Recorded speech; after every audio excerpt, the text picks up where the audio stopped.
برادران ملت اسلامیہ، السلام علیکم ورحمۃ اللہ وبرکاتہ۔ امید ہے کہ آپ تمامی حضرات خیر و عافیت سے ہوں گے۔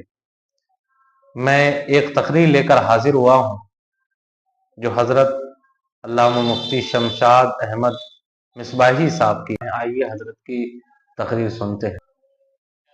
تنور ہے، جیسے آپ بتا رہے تھے کہ غیر مقلد کے پیچھے نماز پڑھنا صحیح نہیں ہے، تو ایک جگہ اور ہم یہ تقریر سنے تھے تو کچھ غیر مقلد ہنس رہے تھے اور بول رہے تھے کہ جتنے لوگ جاتے ہیں حرم میں تو وہاں جو نماز پڑھا رہے ہیں وہ غیر مقلد عقیدے کے ہیں، تو کیا ان کی نماز ہوگی یا نہیں ہوگی؟ ٹھیک ہے، ماشاءاللہ بہت اچھا انہوں نے سوال کیا، اور سوال کرنے کا یہی طریقہ ہونا چاہیے۔ سوال کرنے والا اس طرح سے ظاہر کرے کہ ہم پوچھنے کے لیے آئے، جی، یہ نہیں کہ ہم جھگڑا کرنے کے لیے آئے۔ تو جب پوچھنے کی نیت سے آدمی آئے گا اور اپنا سینہ خالی لے کر کے آئے گا تو پر کر کے جائے گا، پہلے ہی سے بھرا ہوا آئے گا تو کہاں بھرا جائے گا۔ تو انہوں نے یہ پوچھا کہ جو لوگ حج کرنے جاتے ہیں وہ نجدی امام کے پیچھے نماز پڑھتے ہیں، اور آپ لوگ یہ مسئلہ بتاتے ہیں کہ غیر مقلدین کے پیچھے نماز جائز نہیں ہے۔ ظاہر ہے کہ رسول اللہ صلی اللہ علیہ وسلم نے بد مذہبوں کے پیچھے نماز پڑھنے سے منع فرمایا، جی، اور یہ تو صرف بد مذہب نہیں ہے، بوجوہ کثیرہ ان پر الزام کفر بھی، تو اور زیادہ ان کے پیچھے نماز پڑھنا گناہ ہے، اور جو نماز پڑھی جائے گی وہ نماز ہوگی بھی نہیں، فرض سر پر باقی رہے گا، سوار رہے گا، اور نماز پڑھنے کا جو گناہ ہوگا وہ الگ ہوگا۔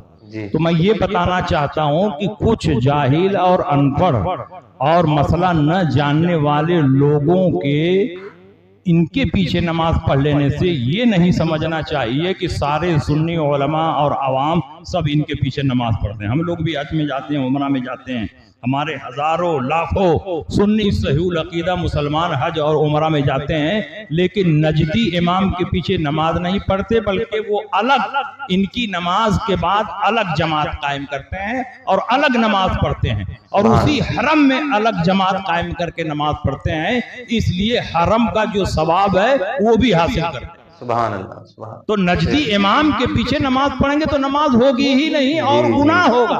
یہ نہیں کہ نجدی امام کے پیچھے پڑھیں گے تو حرم کا ثواب مل جائے گا، حرم کا ثواب اسی وقت ملے گا جبکہ صحیح العقیدہ امام کے پیچھے نماز پڑھیں، اور اگر غلط عقیدے والا ہے، گمراہ بددین ہے، تو اس کے پیچھے نماز پڑھیں گے تو نماز بھی نہیں ہوگی، فرض ذمے میں باقی رہے گا، اور نماز پڑھنے کا جو گناہ ہے وہ الگ ہوگا۔ تو ہزاروں لاکھوں مسلمان جو حج اور عمرہ میں جاتے ہیں وہ نجدی امام کے پیچھے نماز نہیں پڑھتے ہیں، الگ جماعت کرتے ہیں، اور الحمدللہ شان سے نماز پڑھتے ہیں۔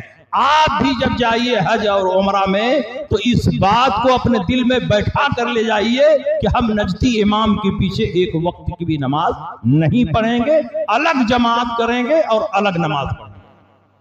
اور کچھ مسلمان جو غلطی کر رہے ہیں ان کی وجہ سے یہ نہیں سمجھنا چاہیے کہ ہماری نماز ہو جا رہی ہے، نہیں، ہماری نماز ان کے پیچھے نہیں ہوتی ہے۔ جو مسلمان پڑھ رہے ہیں وہ غلط کر رہے ہیں اور وہ گناہ کا کام کر رہے ہیں، ان مسلمانوں کو سمجھانا چاہیے اور ان کو مسئلہ بتانا چاہیے۔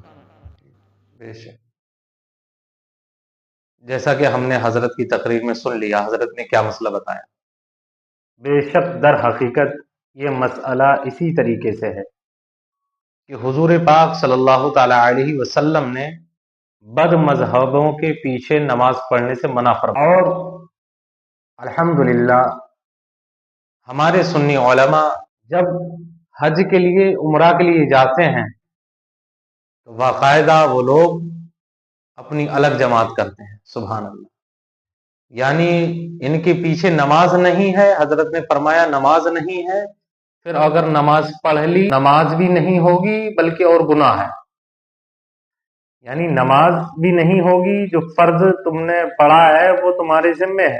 اللہ رب العزت ہم سب لوگوں کو عقل سلیم عطا فرمائے، اور ہمارے جو عوام ہیں، جو کم پڑھے لکھے لوگ ہیں، اللہ رب العزت ان کو صحیح طریقے سے ان مسئلوں پر عمل کرنے کی توفیق عطا فرمائے۔ آمین یا رب العالمین۔ السلام علیکم ورحمۃ اللہ وبرکاتہ۔